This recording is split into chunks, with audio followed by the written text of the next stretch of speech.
شبگیر ادبی ټوټه.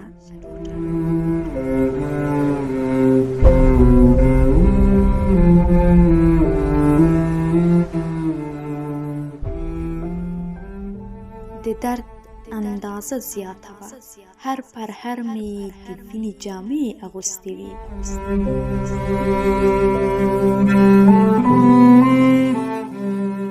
سرې رڼاګانې یې کولې او سره رودونه بهېدل. د یوې خاموشې چوپتیا وروسته مې د سترګو څخه زمزم بیا روان شو.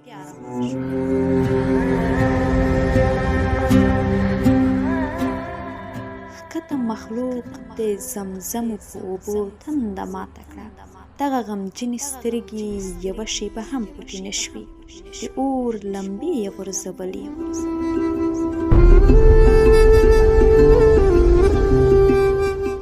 شبگیر داسې زور کې و لکه په سوزنۍ تړل شوی ماشوم چې پورته پورته ټوپونه وهي.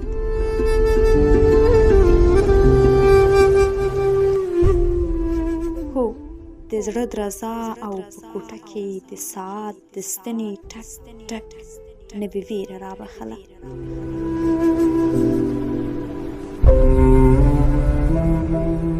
خبرې دغه شبگیر دومره ځپلی یمه چې سترګې مې هم پړسوب لري.